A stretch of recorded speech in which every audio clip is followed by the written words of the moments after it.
Welcome back to Amanda Plays Games. We are in Rider's Rush again.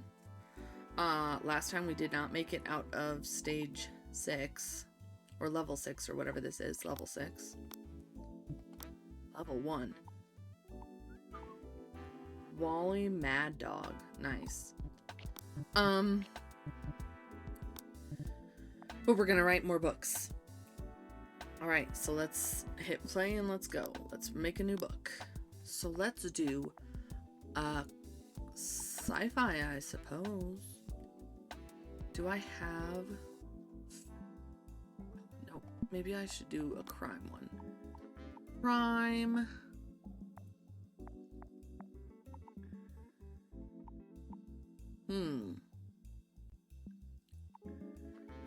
Secret Service.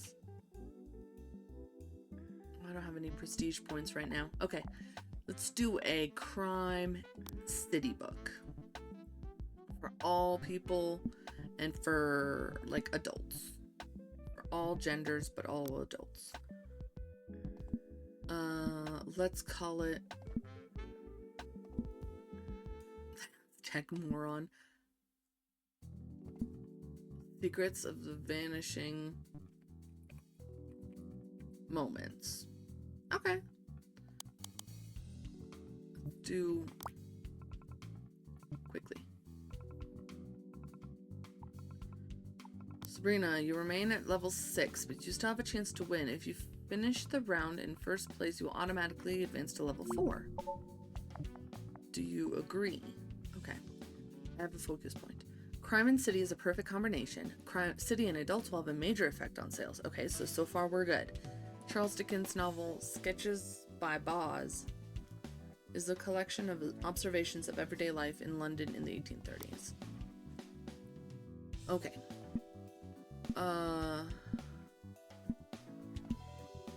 Carson. It's a crime city. So we're gonna do the setting pretty good. Lots of logic and motivation and stuff. We're gonna do not romantic feelings, lots of conflict. We're gonna do psychological complexity. That's good. And twisted structure. Let's play around with this a little bit. Let's do deep characters.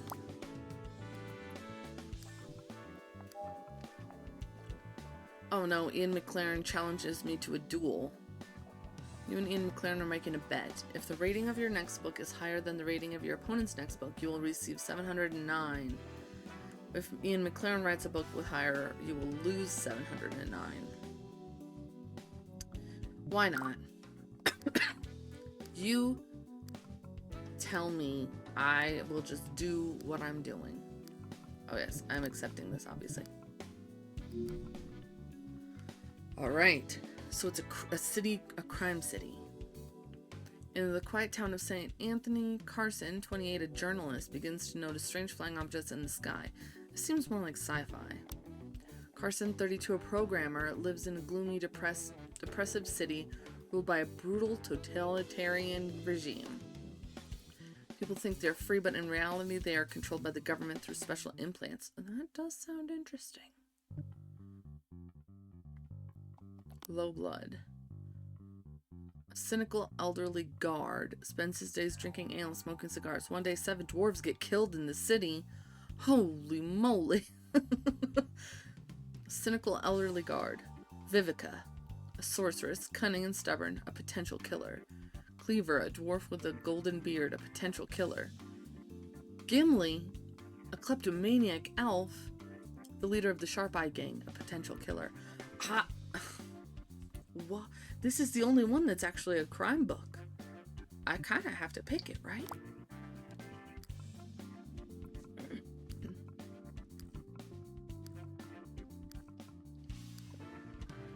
Okay.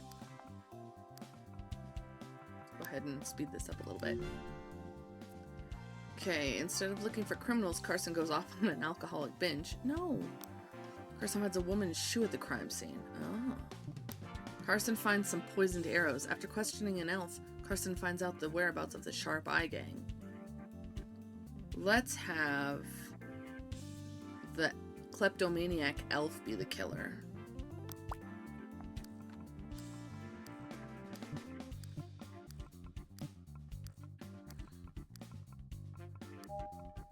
Bestseller. Ooh, crime is trending. Okay, cool, awesome. Ending. Carson finds an elf camp and sets the forest off. Oh my god. On fire. The elves run out into the clearing and Carson arrests them. They confess to killing the dwarves out of racial hatred. Ooh. Not that that's good, but it is zesty for a book. Carson finds an elf camp. He accepts the bribe and goes to the tavern to continue his drinking. No. Carson finds the elf camp. He congratulates his friends on a successful hunt. Carson turns out to be the head of the Sharp Eye Gang. Huh? That would be a twist. What a twist. I kind of like the first one, but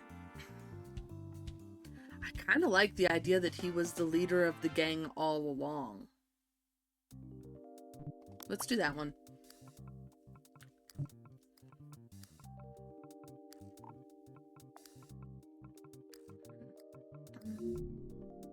Alright, let's start editing.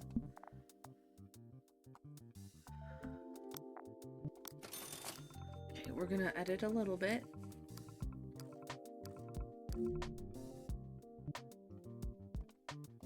I can't edit anymore? Am I tired? Let's see. I can hire... I think I understand how this works. Okay, I guess we'll publish it. Let's see what we got. 5.3, 5.7, 3.7. About a theme and genre. 5.9, 5.9, 6.3. 5.5 total. It would have made a great comic book, seriously. That is high praise. I was expecting an exciting journey in the world of criminal passions, but faced everyday life instead. A great detective story to spend an evening with, although the characters were not charismatic enough. Okay. Okay, so I won that duel. I'm gonna pause so I can... Oh, your stories inspire me every day. Thank you. I'm an aspiring author. Can you give me some tips? Apparently I can't. I hate you more than I hate my boss. Thank you for the reviews. So, Ian McLaren, ooh, he did a book that got a 1.1.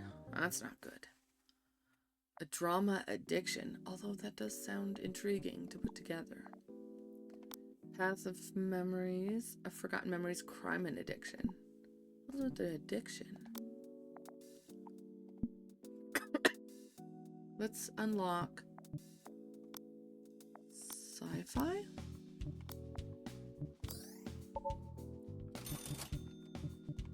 And we'll get... Oh, I don't have enough money, I don't think. Okay, sci-fi. Time travel. Sure, all age, all...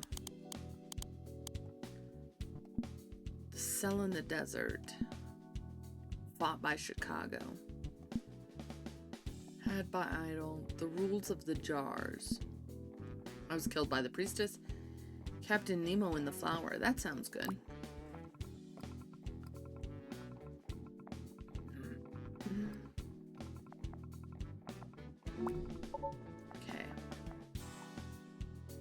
So I find time travel is a perfect combination. Time travel in all will have a moderate effect on sales. Some physicists suggest that time travel can create parallel universes. Okay. So let's have Eli be the Captain Nemo here. We're gonna do a lot of story. A lot of story. Let's do this. We're gonna really go like ham on the complex stuff here.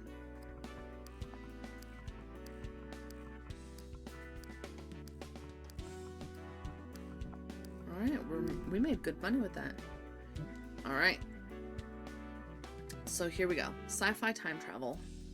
Eli, 28, a talented cyber scientist, works on a time machine project in a secret government laboratory in a technological time race. Each country strives to be the first to create a functioning chrono portal. Eli, 26, an astronaut, goes into space with his family to explore planet Avram. During the landing, something strange happens. The ship gets into a temporary anomaly and moves several centuries into the past. Fun. So he's 26. He's with his father and mother. In an alternate past where the Nazis won, Eli, 52, a scientist, constructs a time machine.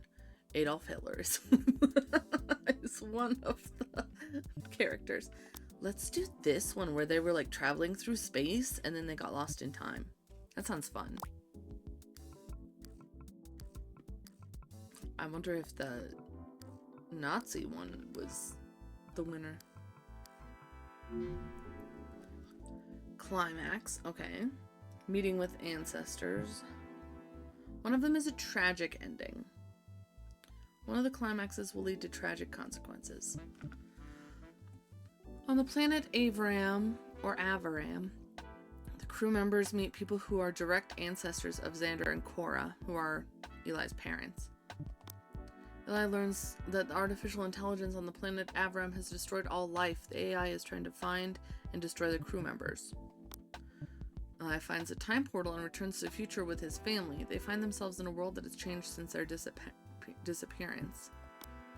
Family decides not to leave the ship.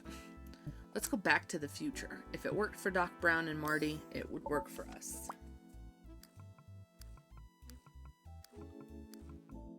Ooh, drama, and Irving Well is writing an interesting sounding book up here. Okay, the ending. The Earth was destroyed after the meteorite fell. Since the Earthlings could not find the habitable planet, Xander, Cora, and Eli were the last living people in the galaxy. That makes no sense. The Earth continues to exist in its usual form. No one has noticed the family was missing. Eli discovers that the Earth has been invaded by alien creatures. When Eli and his family go into a time loop, they activated a beacon that attracted aggressive aliens to Earth. Now Eli is trying to correct his mistakes and drive away the invaders. Yeah, let's do that one. Sci-fi is up. I think I'm working on sci-fi, so that's good. Everything froze. Oh.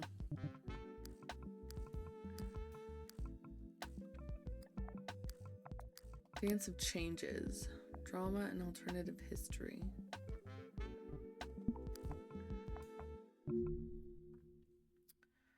Alright, we're gonna edit.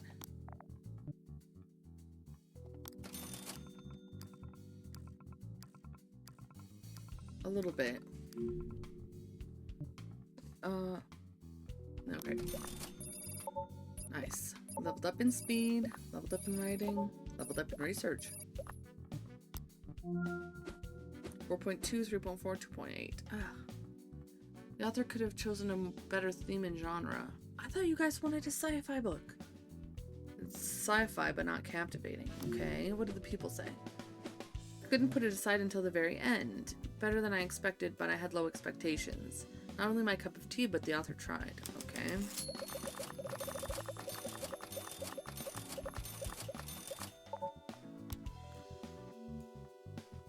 Alright. Let's see. Can we get new...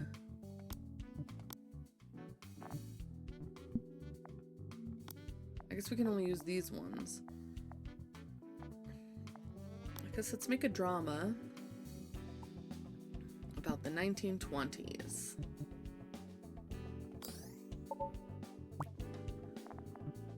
And it'll focus on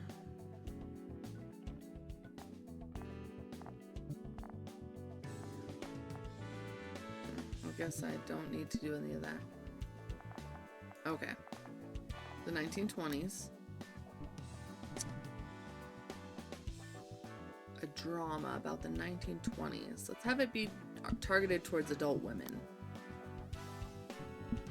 Stranger in the Body. The Unrequited Heist Job. The Lead Tommy. Ooh, Mysterious Wisdom. How many weeks do we have? I guess this will be fine.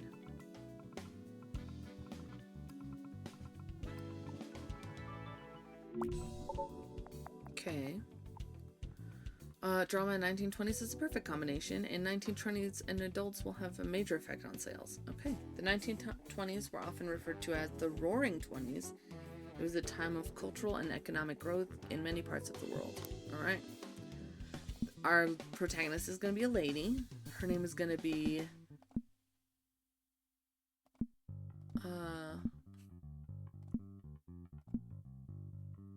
Lorelei Miles. So it's a drama. Okay. Let's see.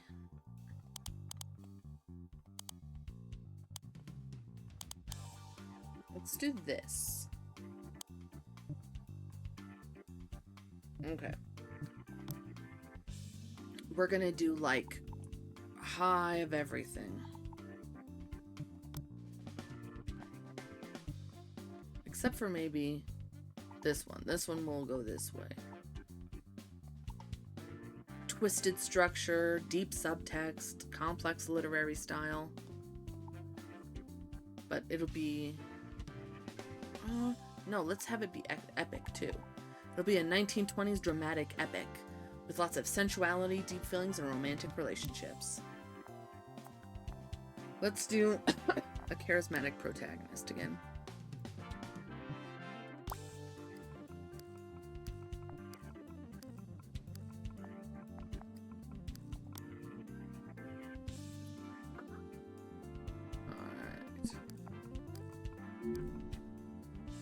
Flame of Revolution, the 1920s, Lorelei Miles, 42. Oh my goodness. A famous artist whose works celebrate the industrial boom and cultural revolution. However, despite her success, Lorelei feels empty inside. Her world is shaken when she meets Anton, a rising star of the revolutionary movement. Anton? Lorelei is 42. Anton is 24. Charismatic revolutionary, loves the aesthetics of island states and dreams of free society. Alright. The Great Depression, Lorelei Miles, 44, a respected former banker, loses another one of her jobs. Now her family is on the brink of poverty. They live in a cramped, musty apartment in New York. Despite the terrible conditions, this family is still trying to provide for their young son Sean. Okay. 1926, Lorelei Miles, 26, a saleswoman at a pharmacy, falls for a mysterious woman who robbed her store. She decides to find her, plunging into a world of crime and revelations. I like the revolution one. I think that adult women would find this zesty enough to be interested.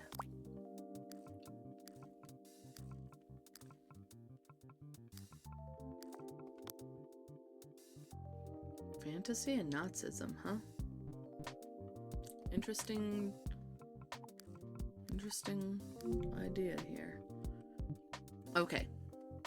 The climax. One of the climaxes will be rated high by critics. Ooh, okay.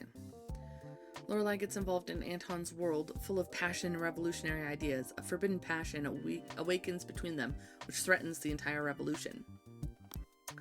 Lorelei creates a portrait of Anton, which is meant to symbolize the revolution. However, she begins to suspect that Anton aspires to power and does not care about the ideals of revolution.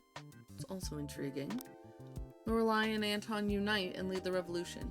Anton is arrested. Lorelei is faced with a hard choice. Should she save Anton or her own career and reputation?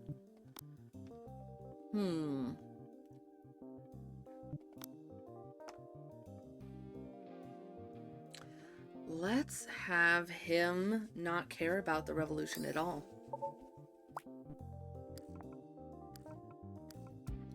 He doesn't care. He's like, Jorge Sanders released Voice of Forest, so sci-fi sales are up. Okay, the end. Okay, Lorelai decides to help Anton escape, sacrificing the success of the revolution. She and Anton start a new life together. They realize that they have betrayed their ideals, but at least they're together. Nah. Lorelai betrays Anton at the last moment, handing him over to the government. The revolution has been suppressed. Anton is executed. In the last scene, Lorelai is lying on the beach and enjoying her life. No, that's not good. The revolution wins. Lorelai and Anton are at the helm of the new era. At the last moment, Lorelai kills Anton, seizing the power. Later, she creates her masterpiece, the flag of the revolutionary state. I like this one. The revolution wins. Anton seizes power and eliminates potential rivals, including Lorelai. Anton burns the protagonist's last painting. The revolution wins. Lorelai realizes that Anton is one of her personalities, which she invented to find the courage to rebel. In the last scene, she is looking at the blown-up building of the parliament. Oh. This has gone crazy. Let's have it be this one, where the revolution wins and she betrays the betrayer. Oh.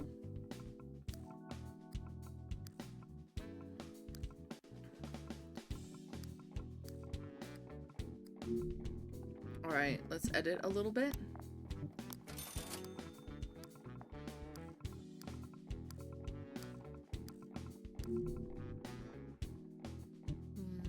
Let's edit one more time.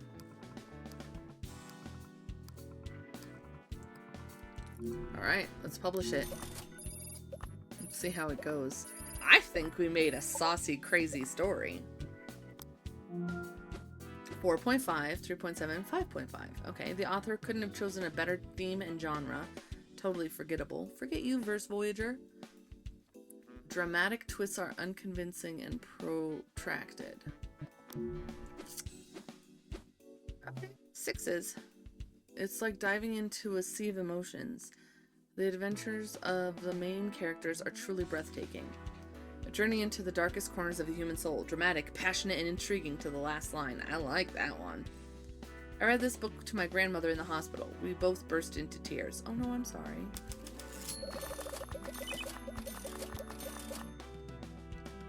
Okay, let's... hold on, let's see. I need to do maths, which is not my strong suit, so forgive me. I need to see how many weeks we have left. We have 52 weeks left. Let's do another horror. We'll do it horror about mental illness. I mean, that it can be. We'll do it for adults because it's a little serious. I don't think children are going to... Next Mind. I like that. We need to have enough time to edit. Ooh. I don't know that we can do this. Should we just not do another book?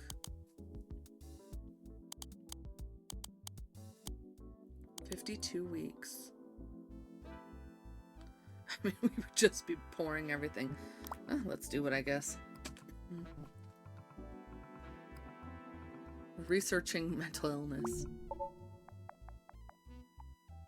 Horror and mental illness is a perfect combination. Mental illness in adults, okay, bipolar disorder is characterized by a constant change of periods of elevated mood and depression.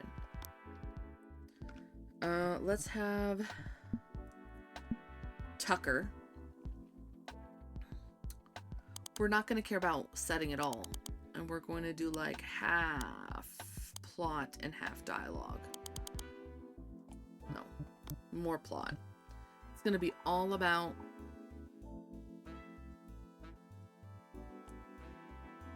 let's see, conflict, psychological complexity, And we're really gonna put a lot into complex plot. Okay.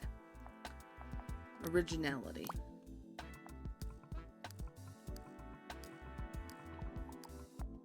Let's read some reviews here. I'm delighted by what you do. Thank you, Edwin. After reading Mysterious Wisdom, I wondered how much time I wasted reading this meaningless piece of rubbish. Thank you for your review, Finley. Okay, let's see. Tucker, 24, a drug addict, sees monsters everywhere. To get rid of his visions, he decides to increase the dose. That could be scary. Tucker, 29, an office clerk, is awaiting the release of a promising video game. But suddenly, a terrible thing happens. The game is 4 months delayed. That's not scary. Tucker, 36, a mentally unstable man, quarrels with his wife Lisa over her infidelity and locks her in the basement. Now this is what I'm talking about. Let's get some psychotic stuff going on here. Tucker tortures Lisa to make her talk about her affair. Tucker cools down and decides to go into the basement to apologize. Tucker drives to the house of Lisa's potential lover. Tucker kills Clive and takes his medallion.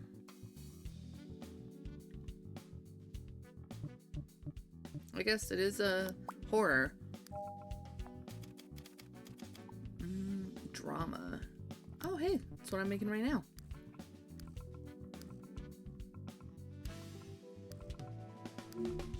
Okay, climax. Back in the basement, Tucker shows the medallion to his wife. Lisa screams in horror. It wasn't him. Tucker stares at the medallion dumbfounded. The police are on their way. When Tucker returns home, his wife is no longer in the basement. Tucker turns around and gets hit in the head. A fight starts. Tucker dies. They both seem pretty lackluster. This one, I want to know what the real nightmare is. I guess we'll do the it wasn't him.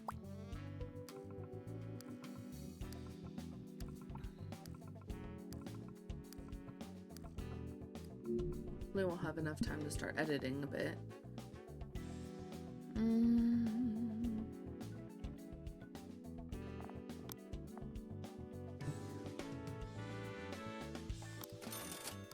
Okay, let's do this.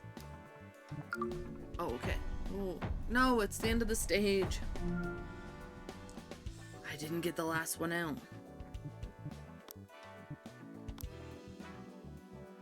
Best writer was Irving Whale. I got the best one though.